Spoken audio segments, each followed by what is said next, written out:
अब देखो, next topic है हमारा कंसंट्रेशन डिपेंडेंस ऑफ, तो concentration dependence of equilibrium constant. ठीक है, तो एक जनरली अगर हम देखें तो कंसंट्रेशन अगर आप किसी भी रिएक्टेंट का बढ़ाओगे, तो अगर ज्यादा से ज्यादा आप नंबर ऑफ रिएक्टेंट बढ़ाओगे तो क्या होगा, प्रोडक्ट भी ज्यादा बनेगा। ये तो हमें इक्विलिब्रियम के इक्वेशन से भी पता है। ठीक है, और ये फॉरवर्ड डायरेक्शन को भी फेवर करेगा। तो एक छोटा सा एक्सपेरिमेंट है जिससे हम देख सकते हैं कि क्लियरली विजुलाइज कर सकते हैं बेसिकली कि जैसे भी हम कंसंट्रेशन बढ़ाते हैं तो हमारा इक्विलिब्रियम फॉरवर्ड डायरेक्शन में मूव करता है। जैसे अगर हम फेरिक क्लोराइड ले लें, Fe3+ का एक्वस सोल्यूशन ले लें जो कि पेल येलो कलर का होता है, और HCN- कोई भी साल्ट ले लो, सोडियम साइनाइड ही ले लो, ये कलरलेस होता है। जैसे इन दोनों को मिक्स करते हैं तो यहाँ पे बनता है आपका FeSCN, और ये FeSCN आपका डार्क ब्राउन कलर का होता है। अब देखो, ऑलमोस्ट येलोइश कलर से अगर आप ब्राउन कलर की तरफ मूव कर रहे हो तो आप ये कह सकते हो कि आप क्लियरली विजुलाइज कर सकते हो कि येलो ब्राउन में चेंज हो रहा है, और आपको डार्क इंटेंसिटी दिखेगी, डार्क कलर की इंटेंस कलर दिखेगा, दिखेगा ना। तो अब हमने क्या किया नेक्स्ट स्टेप में कि हमने थोड़ा सा फेरिक साल्ट लिया और उसको ऐड कर दिया। जैसे ही हमने ऐड किया तो हमने देखा कि जो कलर ऑफ सॉल्यूशन है वो डार्क हो जाता है, डार्क एंड इमीडिएटली। ठीक है, इमीडिएटली इसलिए हो रहा है क्योंकि जो रिएक्शन हमारी आयनिक है तो इसलिए तुरंत का तुरंत हो जाता है। अगर ऑर्गेनिक रिएक्शन होती तो थोड़ा टाइम लगता, हो सकता है आधा घंटा बाद ये डार्क है। तो इन ऑर्गेनिक रिएक्शन में हम इसको क्लियरली और सडनली इमीडिएटली विजुलाइज कर सकते हैं, तुरंत का तुरंत। ठीक है, तो ये जो इक्विलिब्रियम है वो फॉरवर्ड डायरेक्शन में फेवर करेगा और प्रोडक्ट प्रोडक्ट ज्यादा बनेगा। ठीक है, ये चीज तो यहाँ से क्लियर है कि अगर हम कंसंट्रेशन इंक्रीज करते हैं रिएक्टेंट का तो प्रोडक्ट फॉर्मेशन बनेगा, प्रोडक्ट फॉर्मेशन सॉरी ज्यादा होगा ना। ये तो घर पे भी आप देखते हो कि अगर आप खाना ही बना रहे हो, ठीक है, और आपने अगर आटा गूंथा 4 लोगों के लिए, उसमें 2 और लोगों के लिए बढ़ाना है तो आपको क्या करना पड़ेगा, आटा बढ़ाना ही पड़ेगा ना। या फिर आप बना रहे हो 4 का और गलती से पानी ज्यादा हो गया तो आपको और ज्यादा आटा लगाना है उसमें, और जैसे आटा लगाओगे तो ज्यादा हो जाएगा। प्रोडक्ट जो रोटियां बनेंगी वो नंबर ऑफ रोटियां क्या होंगी, ज्यादा हो जाएंगी। अब इसमें कोई दिमाग ना लगाना अपना कि हम मोटी मोटी रोटियां बनाएंगे।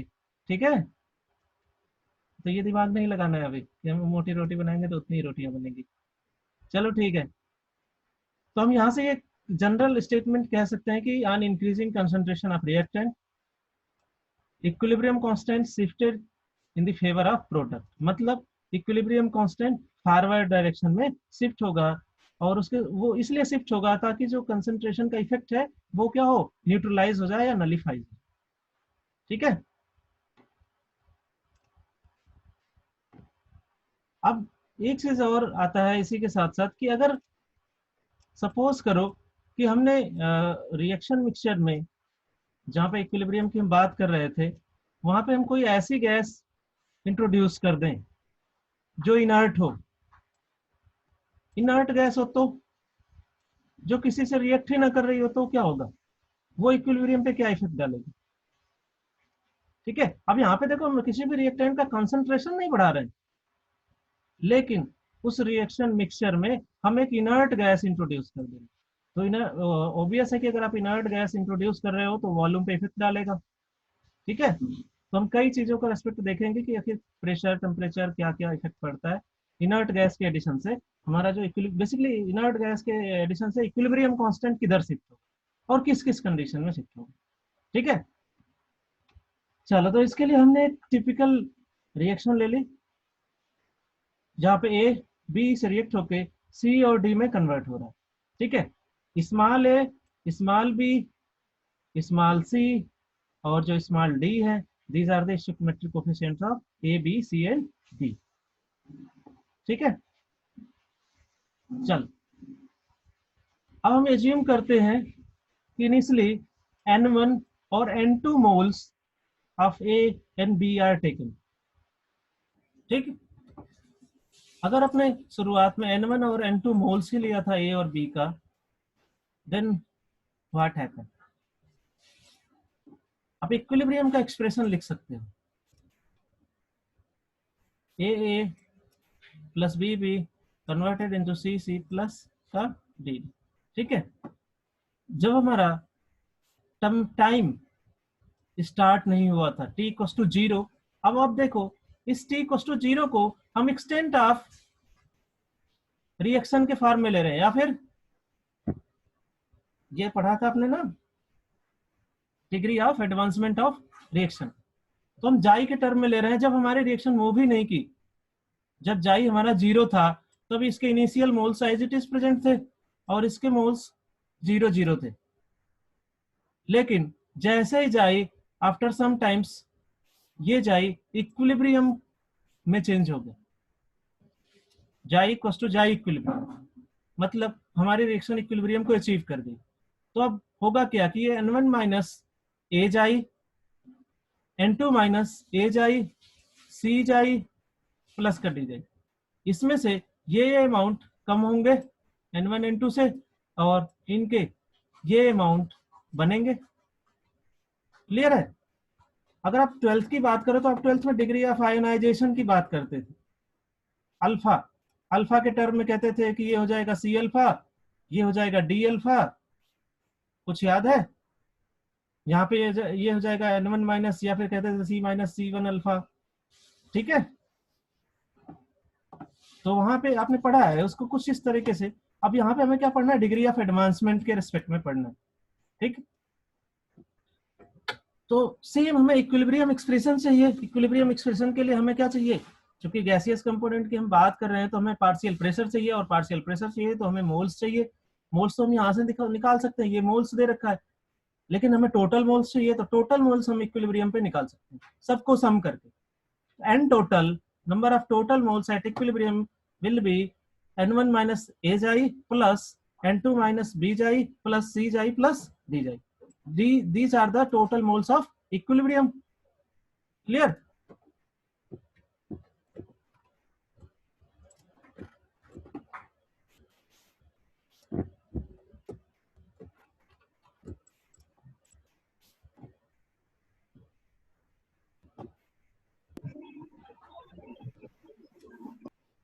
देखो, अब एवं रिएक्शन के लिए हम इक्विलिब्रियम अगर कांस्टेंट लिखें तो हम लिखेंगे Kp इक्वल्स टू Pc की पावर C, ये पार्शियल प्रेशर है C का, Pd की पावर D, Pa की पावर A, Pb की पावर B। ये फर्स्ट लेक्चर में हमने बात कर भी ली थी कि हमें अगर किसी का Kp लिखना है तो हम कैसे लिखेंगे। Kp, Kc और Kx के बीच रिलेशन भी देखा था हमने वहां पे। ठीक है, अब बात आती है कि हम Pa, Pb, Pc, Pd कैसे निकालेंगे। तो आपको पता है कि जो है पार्शियल प्रेशर राउल्ट्स लॉ से आप निकालते हैं, और partial pressure is equal to mole fraction into total pressure, ये ना, ये निकालते हैं partial pressure equal to mole fraction into total pressure. तो जैसे ही आपने इसको निकाला तो आपने यहाँ पे इसका मोल फ्रैक्शन रख दिया, ए का mole fraction N1 minus A जाई अपॉन एन टोटल। यहाँ पे आपने पीबी के निकाला तो ये हो जाएगा partial pressure of B N2 minus B chi oblique N total into total pressure से आपने मल्टीप्लाई कर दिया।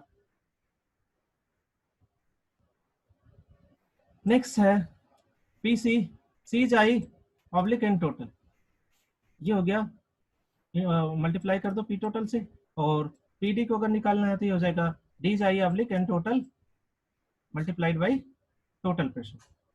क्लियर? अब हमें P A, P B, P C, P D की वैल्यूज मिल गई, तो हमें क्या करना है कि इन सारी वैल्यूज को जो हमारा ये केपी का इक्वेशन था उसमें पुट कर देना है।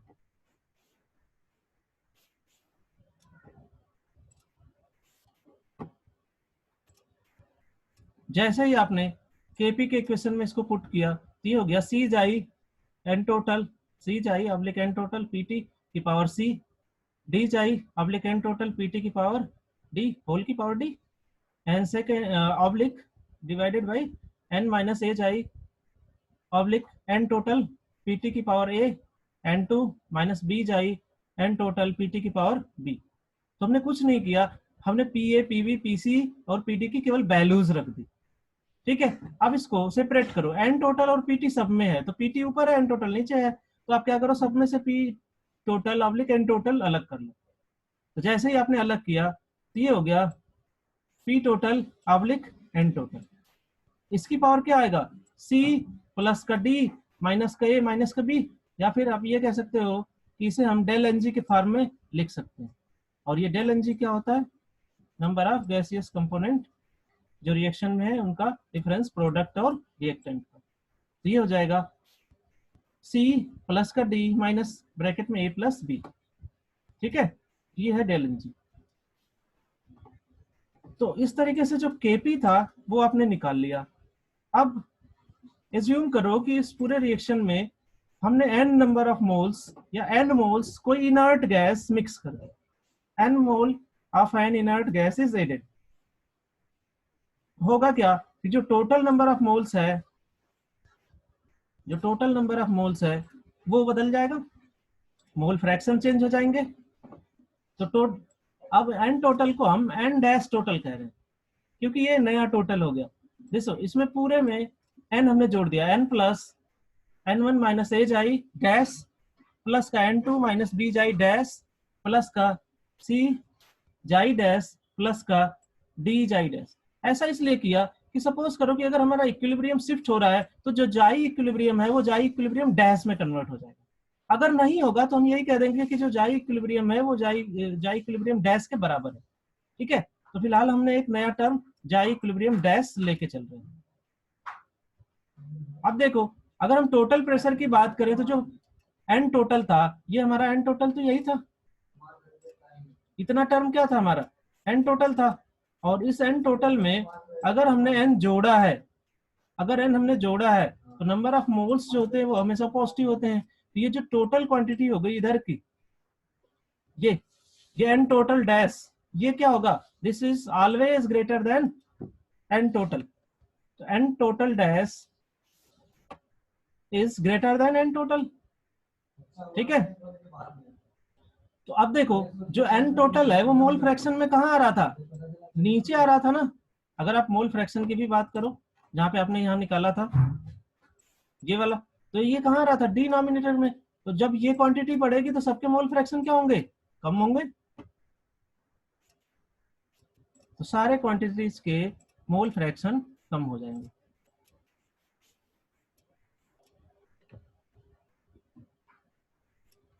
ठीक है, तो हम ये कह सकते हैं कि जो मोल फ्रैक्शन ऑफ स्पीसीज है इक्विलिब्रियम में वो डिक्रीज कर जाएगा।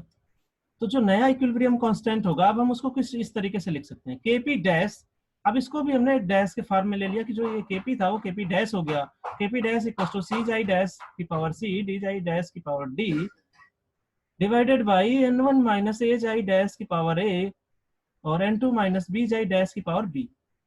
अब ये हो गया P total dash oblique N total dash, क्योंकि नंबर ऑफ गैसियस कंपोनेंट बढ़ेंगे तो वो वाल्स पे प्रेशर भी एग्जर्ट करेंगे, तो हमारा प्रेशर भी चेंज हो जाएगा।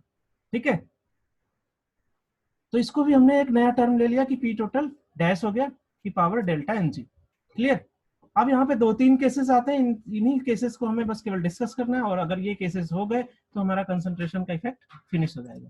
तो पहला केस है, अगर हम पहले केस की बात करें तो हम पहला केस करें कि जब number of gaseous component del N G 0 हो। मतलब हम ऐसा केस ले लें कि जब हम रिएक्शन मिक्सचर में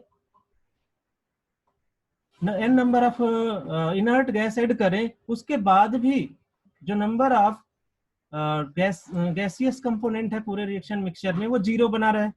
तो जैसे ही 0 होगा तो ये पूरा का पूरा टर्म, देखो ये पूरा का पूरा टर्म जो मोल फ्रैक्शन में एन टोटल था वो डिनोमिनेटर में था पी डैश टोटल। यही दो फ्रैक्शंस जो थे मेनली रिस्पॉन्सिबल थे इंक्रीज करने के लिए। अगर हम ध्यान से देखें तो यही दो फ्रैक्शन है जो पी टोटल और एन टोटल, ये मेन रिस्पॉन्सिबल है केपी डैश को इंक्रीज करने के लिए। क्यों, क्योंकि जो जाई है वो जाई तो बहुत स्मॉल है, बहुत ही छोटा है, इसके बढ़ने घटने से बहुत ज्यादा अंतर नहीं आएगा, बहुत हल्का सा अंतर आएगा। ठीक है, क्योंकि आप इक्विलिब्रियम अचीव कर चुके हैं और इक्विलिब्रियम से थोड़ा सा शिफ्ट आपने पढ़ा था ना degree of advancement of reactions में। ठीक है, तो ये बहुत छोटा टर्म है। तो मेन जो मेजर फ्रैक्शंस होंगे इंक्रीज या डिक्रीज करने के लिए वो कौन से रिस्पॉन्सिबल है? P dash total and dash total. ठीक है, तो अब इसकी पावर अगर आपने जीरो रख दिया तो जीरो रखते ही ये पूरी की वैल्यू क्या हो गई 1, किसी की भी पावर जीरो रख दो क्या हो जाएगा 1, और 1 का मल्टीप्लाई करोगे इसमें तो कोई चेंज नहीं। इस कंडीशन में हम कहेंगे कि जो केपी डैश होगा वो केपी के बराबर हो जाएगा। जो केपी डैश होगा this is equal to KP, और जो जाई इक्विलिब्रियम है वो इक्वल हो जाएगा जाई डैश इक्विलिब्रियम की। मतलब हम ये कहें कि हमें कोई चेंज देखने को नहीं मिलेगा, no change on the equilibrium constant.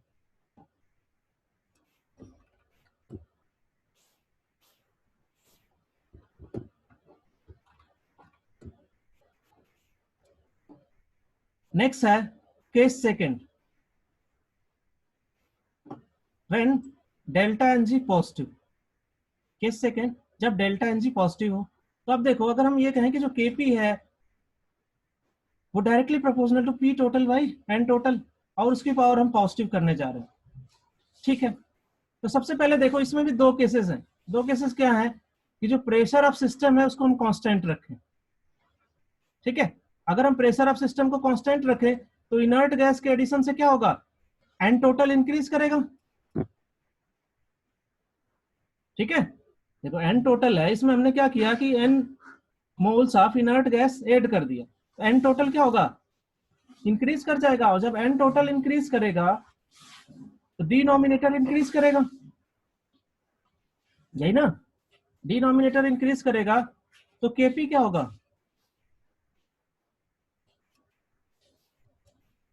KP KP increase करेगा ना, और ये केपी कौन सा होगा, आप केपी डैश वाला होगा। लेकिन अब हम सोच रहे हैं कि हमारा जो इक्विलिब्रियम है वो शिफ्ट ना हो, केपी डैश केपी के बराबर बना रहे। तो अब हमारी मजबूरी क्या होगी कि जो हमें जाई है जाई को इंक्रीज करना पड़ेगा। ठीक है, जाई को इसलिए इंक्रीज करना पड़ेगा कि अगर आप बात करो तो जो हमारा केपी डैश था या केपी था उसमें जो सबसे ऊपर टर्म आ रहा था वो आ रहा था जाई सी की पावर सी। तो यहाँ पे अगर हम देखें तो यहाँ पे डायरेक्टली प्रोपोर्शनल है, लेकिन नीचे वाले जो टर्म में था वो n1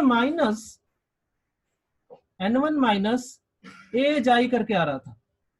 तो ये वाला जो टर्म है अगर यहाँ पे थोड़ा सा बढ़ाओ या घटाओ तो ये ज्यादा मायने नहीं रखता, क्योंकि ये इस पूरे मोल में से सब्सट्रैक्ट हो रहा था, ये तो बहुत ज्यादा मायने नहीं रखता। लेकिन यहाँ पे हम ये कहें तो यहाँ पे हम कहेंगे कि जो हमारा केपी है वो डायरेक्टली इसके प्रोपोर्शनल है, जो प्रोडक्ट के। ठीक, तो अब हमें जो के जाई इक्विलिब्रियम डैश है उसको इंक्रीज करना पड़ेगा। और आपको पता है कि अगर जाई इक्विलिब्रियम डैश इंक्रीज हो रहा है तो रिएक्शन किस डायरेक्शन में जाएगी, किस डायरेक्शन में फेवर करेगी, इंक्रीज होने का मतलब फॉरवर्ड को फेवर करेगी, means reaction is shifted to the right और प्रोडक्ट फॉर्मेशन ज्यादा होगा। ठीक है, ये पहला केस था जब डेल्टा एन पॉजिटिव हो, और उसमें भी हमने ये केस लिया था कि हमने प्रेशर को कांस्टेंट रखना है। ठीक है,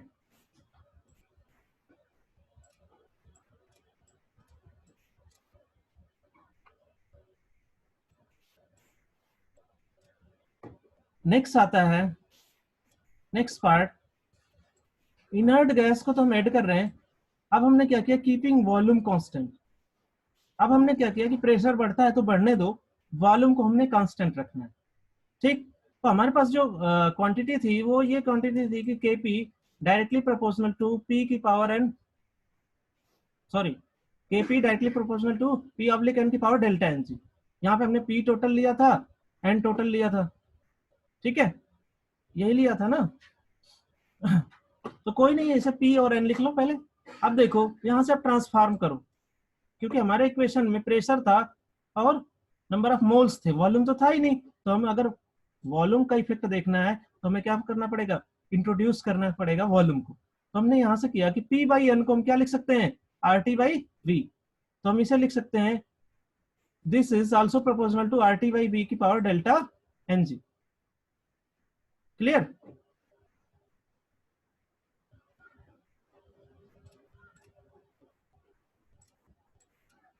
देख रहे थे। देखो, इनर्ट गैस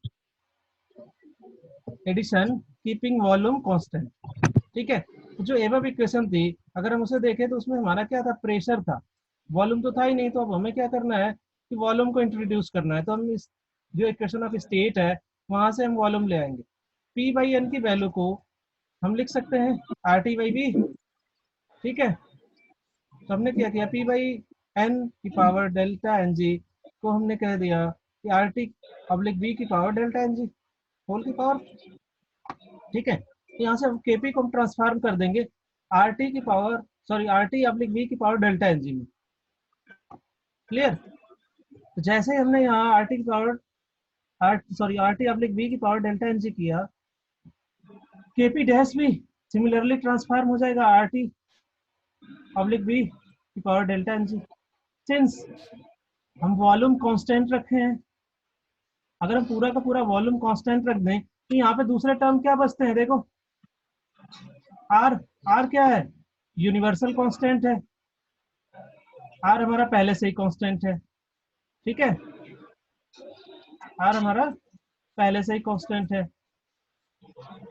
टेम्परेचर का इफेक्ट देखा नहीं जा रहा है, टेम्परेचर आपको खुद एज्यूम करके चलना है कि वो कांस्टेंट है, ठीक है।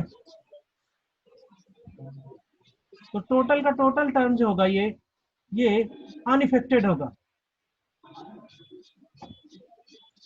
इसका मतलब अगर हम ये कहें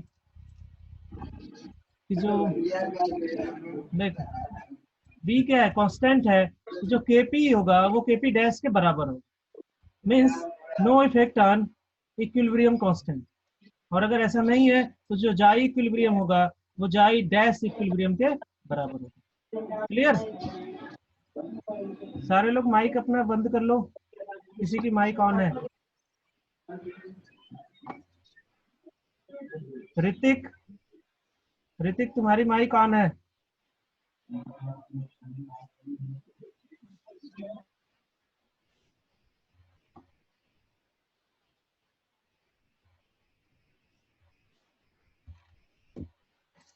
नेक्स्ट है हमारा,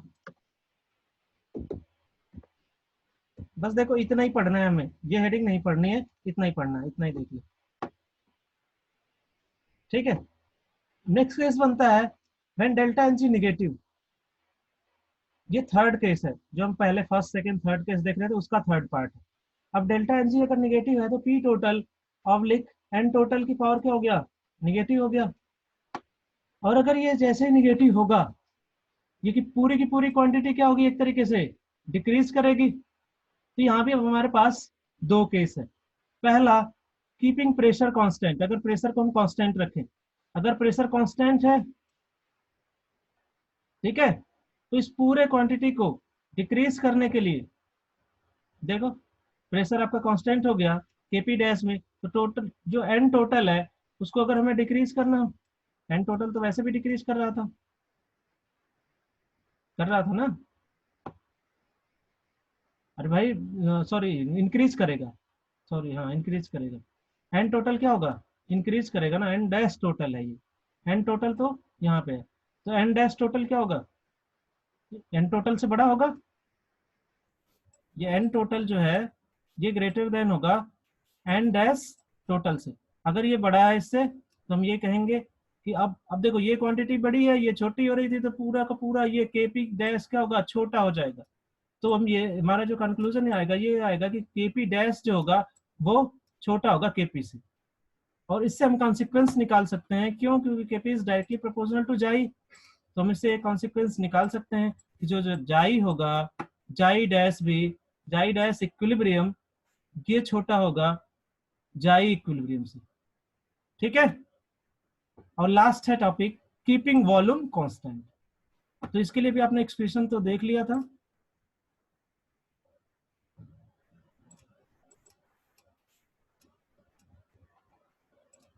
देखो ये एक्सप्रेशन आपने पहले ही पढ़ लिया। तो KP is directly proportional to, बस यही तो लास्ट है।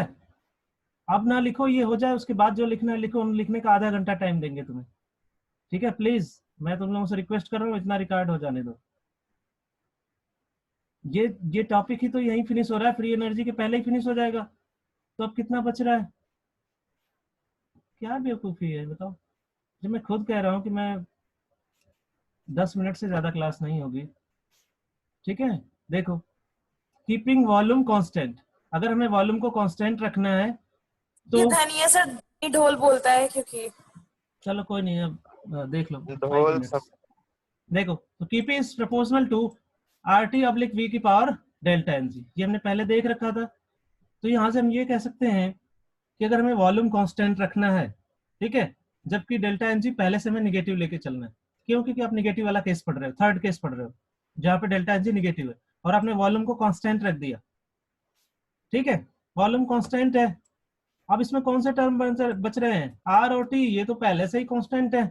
R universal gas constant, T temperature constant ही है। अगर ये दोनों कांस्टेंट है तो ओवरऑल एक्सप्रेशन पे कोई इफेक्ट जाएगा? नहीं जाएगा। इसका मतलब हम ये कहेंगे कि KP equal to KP dash, दोनों बराबर होंगे। और जब बराबर होंगे तो इक्विलिब्रियम की पोजीशन पे कोई इफेक्ट नहीं होगा। जो डिग्री ऑफ एडवांसमेंट है इक्विलिब्रियम के रिस्पेक्ट में, वो जाई equilibrium will be equal to